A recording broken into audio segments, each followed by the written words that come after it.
Taylor, can you tell us a little bit about what DaVita Healthcare Partners is all about and some of the types of challenges DaVita is working really hard to solve? Oh, sure. Way to give me the easy one. So DaVita Healthcare Partners has two core businesses, and so one is the kidney care business, where we own and operate healthcare centers or dialysis centers around the country and even internationally. And we service over 175,000 dialysis patients. We're one of the biggest in the country. And then our other line of business is Healthcare Partners, and that's a population health managed care business. And we are in 7 or 8 different markets, depending on when you're going to be watching this. So we're in the process of growing that business right now. And what that means is we have a lot of primary care physicians who work with us, and then they are responsible for patient-centered model of care, where they're taking care of the patients and sending them to specialists as they need them and managing their care in and out of hospitals. So that's the Healthcare Partners side of the business. And then the second part of your question was about the biggest challenges. Is that right? Yeah, just what are some of the problems and challenges that DaVita works hard to solve? So one of them is obviously healthcare reform. That's pretty ongoing and has been impactful the past couple of years for the industry. And so we are continually trying to understand what is going to happen with the healthcare exchanges and how is that going to impact us and our patients, and how can we find patients better coverage or the right coverage. So there's a lot of policy work that some of the team does where we're out educating the patients on what healthcare reform means and even trying to understand it ourselves. And that's one thing that the industry is kind of seeing right now is some of the legislation is not entirely clear, and so we're trying to protect our patients from being basically blocked out of these health plans, and we're trying to make sure that they have access to the right care. So that's one of the big ones I think now is basically healthcare reform and staying on top of it. Got it. All right, so jumping into our next question, and this is for all 3 of you. You know, at Stanford, students have a lot of options, as you all know, just as alumni. So what hooked you when you decided to join DaVita? And then also a little bit on what team you're a part of today and what kind of impact do you get to make. So 2 parts to that question. And anyone could dive in there on that one first. I can jump in. So what attracted me to DaVita was the authenticity of everyone I met while going through the interview process. It's a company that really lives by its mission and vision and its core values, which I find is pretty unique. I don't think you'll be hard pressed to meet a person here who doesn't fit that mold. And fun is a real thing here.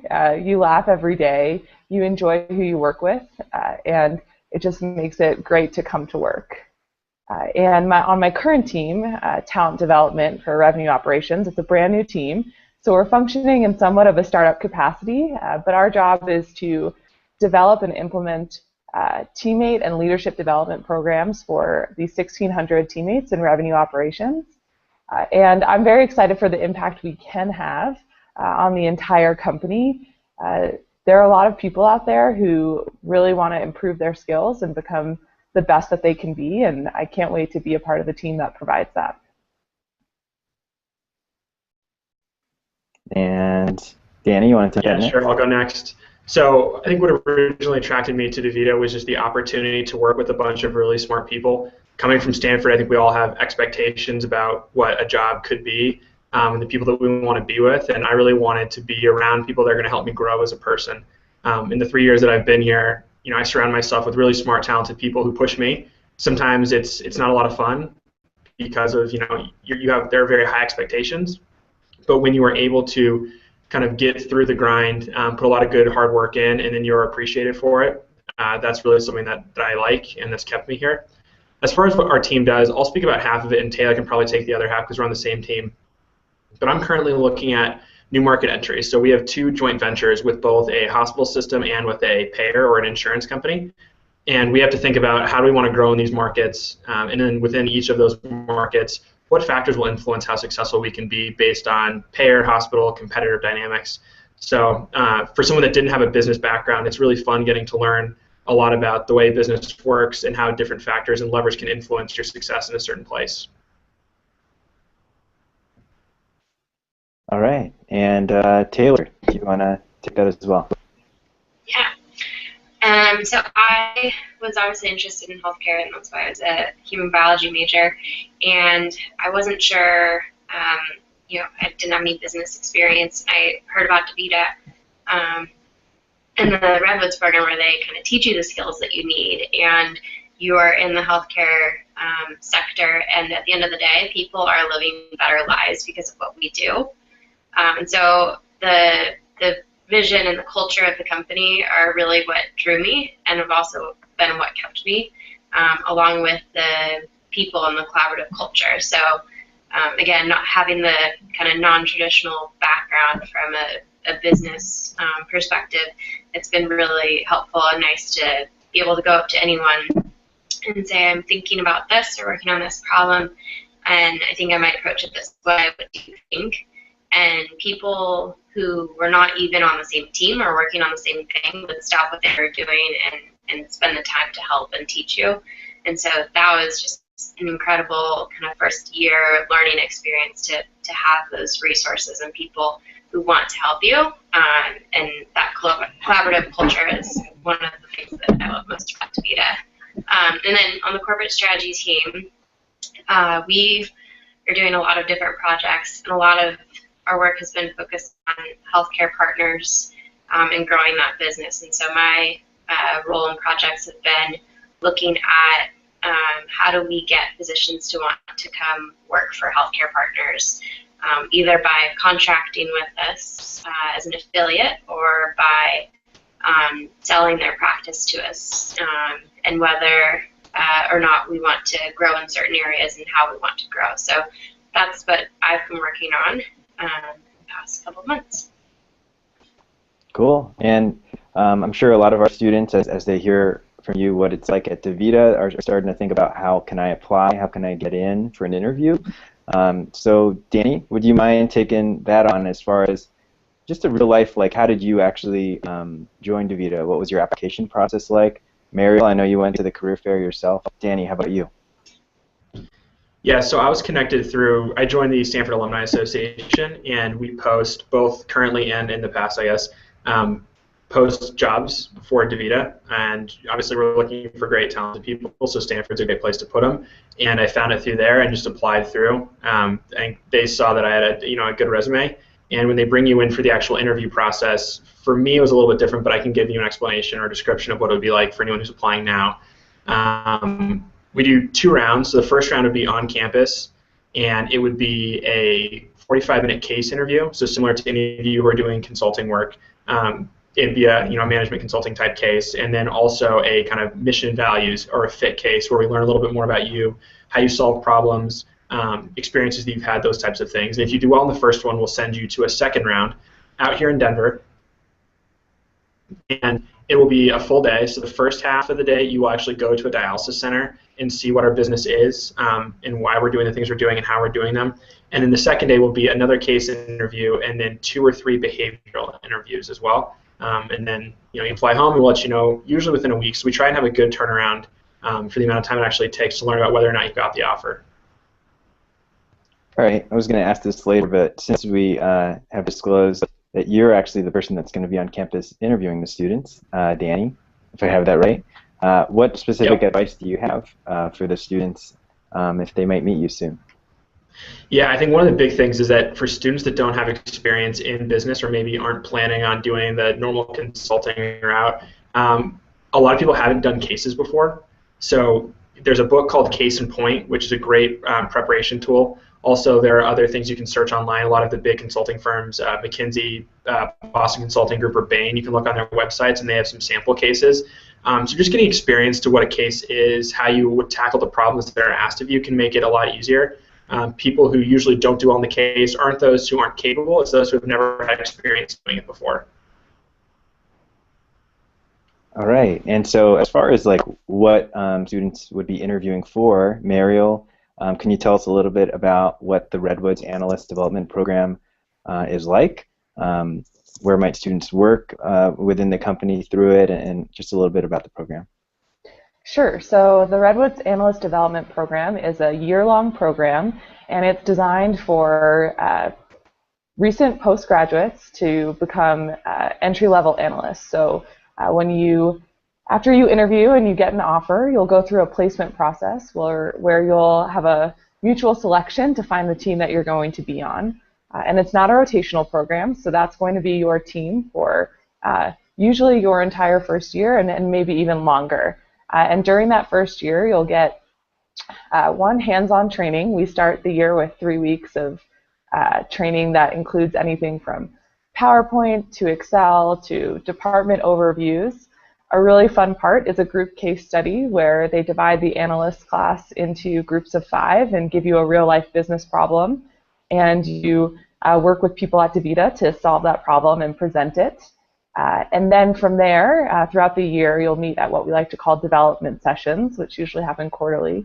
And during those sessions, you'll work on leadership skills, emotional intelligence, you'll meet leaders throughout the village, and you'll go to one of our 5 business offices.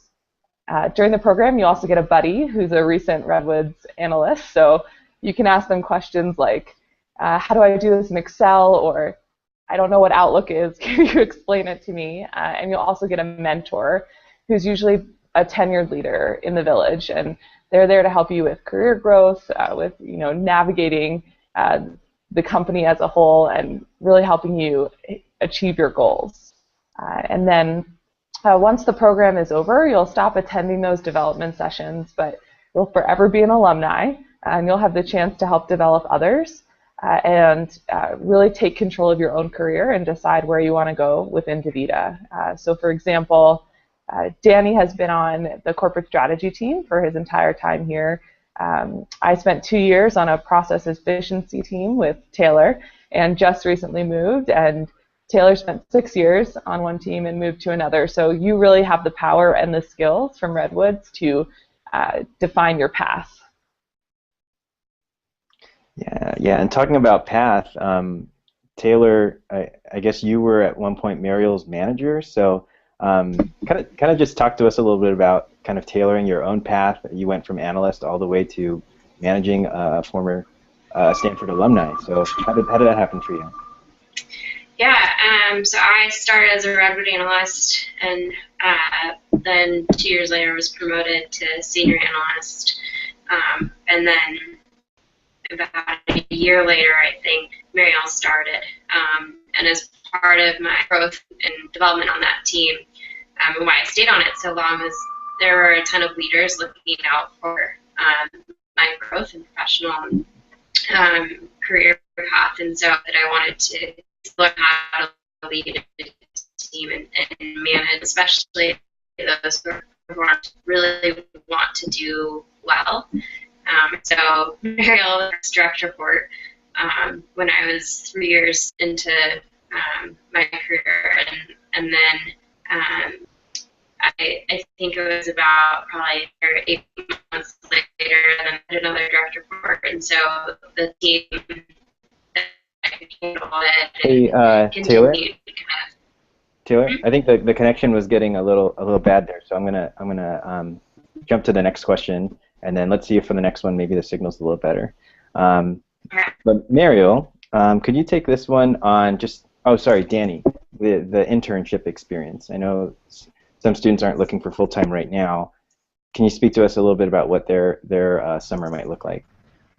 Yeah, so for anyone who comes to join for the summer, which is what we will be recruiting for coming up, it's really actually a great experience. So you come to Denver, you live in Denver. Unlike a lot of internship experiences, you're not just shadowing someone else. There's no just do the paperwork or go get me coffee. We want everyone to have their own unique project and then to have something that they can deliver to their senior leadership at the end. So you would spend 10 weeks, if you were given a larger project, you would have the 10 weeks to figure out that project, to go through the process of here's what I would like to do, here's what I plan on doing, executing on whatever strategy that is, and then forward, you would be able to, at the end of the internship, you would present your project to the senior vice president, usually of your own group, and then your project is, since it's something that's directly applicable, your team will oftentimes either have another analyst continue working on it, or maybe if you were to come back to the village, you can continue working on it. So it's not going to be any, it's supposed to be a meaningful and impactful project.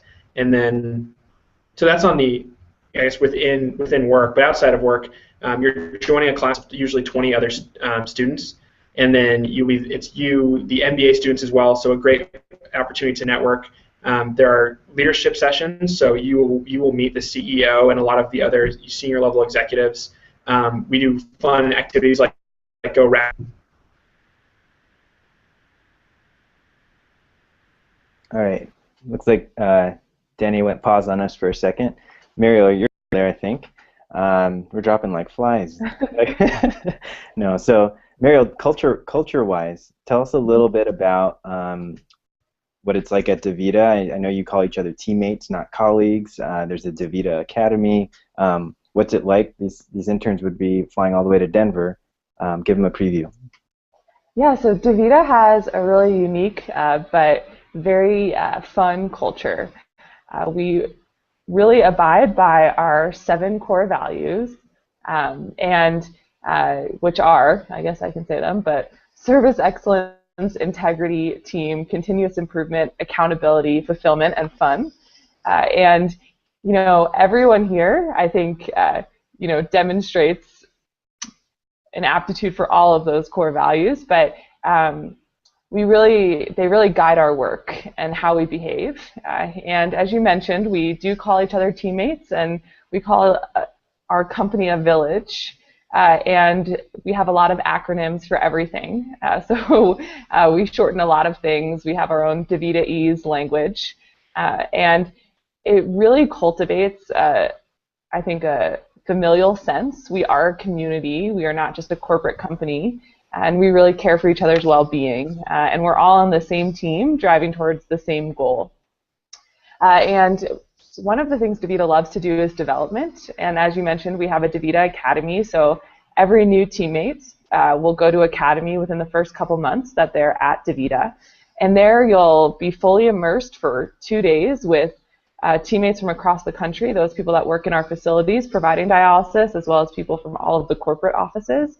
And you learn about the DaVita story, how we started, what our journey has been. You do a little bit of emotional intelligence, you meet a ton of new people, and you also have fun. There's a karaoke night, there are games, things like that. And those opportunities for development continue throughout your time here. We have development sessions for emerging leaders. We have a full curriculum of courses you can take to improve both hard and soft skills. And we are really a culture, or one that where leaders look out for everyone, and they really push you to grow and to take on different opportunities. And we call it spreading ripples, but make sure that other teams and other people know what you can do and know how you live the DaVita way. So it's pretty awesome, and like I said before, it's really authentic, and people are wonderful to work with here.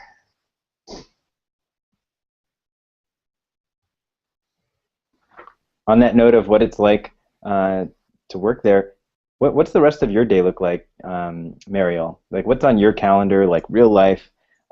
What's taking you all the way to 5 o'clock, or is it even 5 o'clock? And then what do you do outside? What do you guys do outside of work in terms of that work-life balance stuff? Sure. So I'll be heading to our office in Orange County later this week, so Wednesday morning. So I have 2 pretty packed days. Currently, I'm working to develop our leadership development program in revenue operations for supervisors. So we are designing curriculum. We are planning our first development session. We're looking at applications and seeing who will be in our first class. and we're working with leaders across the department to have them come in and speak, as well as sponsor a few initiatives. So that's what's currently on my plate. And it's right now my team is pretty geographically dispersed. So I'm the only teammate in Denver. So I spend a lot of my time on the phone or using video conference. We're doing a lot of brainstorming and just working collaboratively together. We also have a few initiatives around career paths in revenue operations, as well as behavioral-based skills that everyone should try to master if they want to get on the leadership path. So very different from what I was doing previously, but pretty awesome. And work-life balance. DaVita definitely emphasizes work-life balance, and all managers and leaders encourage that you pursue it in whatever way you'd like. So for me, since I was formerly an athlete and now I'm retired, working out is still really important to me. So I love to make sure that I get in a workout every day. It just keeps me balanced. And then I love to travel as well. So that's big on my list. I'll be going to Iceland later this summer. And always just making sure you carve out a few nights a week to do something you want to do. Whether that's like go to trivia with your friends or, take the night off and just not think about anything. There's always opportunity to do that. All right, and so I'm going to kind of open it up to whoever wants to answer these last few questions. I guess as students are considering, they have a job offer on the table, kind of thinking what factors should they be considering as they decide which job offer to take, maybe even internship offer. So you all have some experience now with a few years off the farm. How might you kind of give advice to folks at your alma mater here at Stanford that have this decision in front of them? Yeah, I'll start. I think the biggest thing is to choose something that you're actually interested in. Oftentimes, the amount of money you're going to make is the first thing you see, and that's all you care about and you fixate on, and you just think, I'm going to go wherever I can make the most money. And you start to realize over time, I've had plenty of friends who took a job for the paycheck, and then they hated their work. And if you think about the amount of time you spend, especially in some of these, like in the startup world or in finance or even here sometimes, if you spend 60 to 80 hours a week at your job and you hate the work that you do, the money isn't enough. So I really encourage you, especially with an internship. An internship should be viewed as an opportunity to learn. So go wherever you think would be the most interesting. And if it works out, it works out. And if it doesn't, you can apply somewhere else the next year. And then for full-time, again, do something you think you might actually enjoy. And if you learn a skill and then want to move on to something else, that's totally fine. But I think if you get too fixated on the amount of money you're going to make, unless there is some sort of financial situation that you have to overcome, I'd really try and stay away from it. Anyone else? Taylor, maybe we'll test your signal. What's your take on this one? Can you hear me? Mm-hmm. Okay. So I echo what Danny said, and I would add on that it's really important to think about who you're going to be working with too, and the kind of engagement and level of support you'll have from leaders and peers, managers, all kinds of levels involved in your development and what you're going to learn out of it. So especially for the internship, what is it that you want to get out of the summer and what is it that you want to learn, and kind of go into it with that perspective rather than where am I going to make the most money. Obviously money is important. A couple years of awesome leadership. All right, Taylor. In the first couple. I think the signal's failing us again. It's all good. And then closing it down with just a couple other questions here. But one would be the summers. It was Frosh Open House here with Beam recently, and the freshmen were really open-eyed to kind of what should I be doing this summer. So what's your advice for what students should be doing with these 3-4 summers they have at Stanford?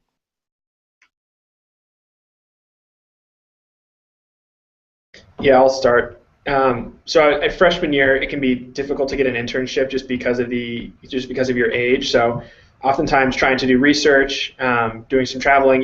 I worked at the smoothie shop I worked at in high school my freshman year. So don't feel like you're a failure if you don't have anything really impressive your first year. And then definitely start looking at, if you want to do internships, try and do that your sophomore and junior year. And then senior year, if you have a job lined up, that is your last not your last opportunity, but a great opportunity to go travel, have a lot of fun, before you grow up and you really need to have a full-time job. Looks like you had something to say there, Mariel. Yeah, I think for Hum Bio as well, they have an internship requirement in your junior year, and I think that's a great way to get an internship in healthcare and maybe the business side of healthcare and figure out if that's what you really want to do. I echo Danny's sentiment. Don't freak out after freshman year if you don't have a corporate internship lined up yet. I think, really look at what you're doing beyond freshman year, including what you do during the school year. So that's important as well. And really pick something that you want to try out and that will help you learn skills that will be applicable across any job or internship you take going forward. All right, and last question, and I'll just point this at Danny and Mariel just because the signal stuff. Taylor, sorry about that. So for students looking to learn from your experience, what's something you did at Stanford that is paying dividends for you now in your life as a not too long ago recent grad? I guess you guys are recent grads. Yeah, I think for me it was probably just networking. So I was part of a fraternity when I was at Stanford, and then also on the ultimate frisbee team. I did a number of other, I guess, extracurricular activities, but I think the biggest and most important thing that you're going to get out of Stanford are the people. I mean, the experiences you have with those people and the networks that you create. So even going forward, I've had a number of, I guess, potential job opportunities because of friends that are starting companies or their teams are looking for people. So making sure that you get more out of Stanford than just school because there's so much more to it. Yeah, and I think I would add on to that is, pursue opportunities where you can work in teams, whether that's on house staff, in a club, in Greek life, really anywhere. I think working in the corporate world, you'll be working in teams a lot, and it's really a great gauge of how people will perceive you and what you can contribute to a team, as well as how you can lead a team. That will often help you within your career. And at Stanford, I was on a house staff for 2 years with a group of 5 people making decisions that impacted 60 plus people, and that really helped me when I entered the corporate world and was applying those skills in my role today. All right, and we'll close it out there.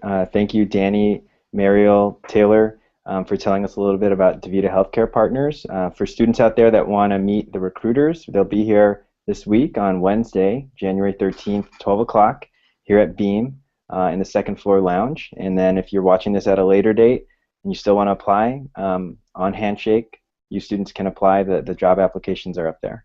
So thanks again, you three, for your time, and we'll see everyone next time. Thanks again.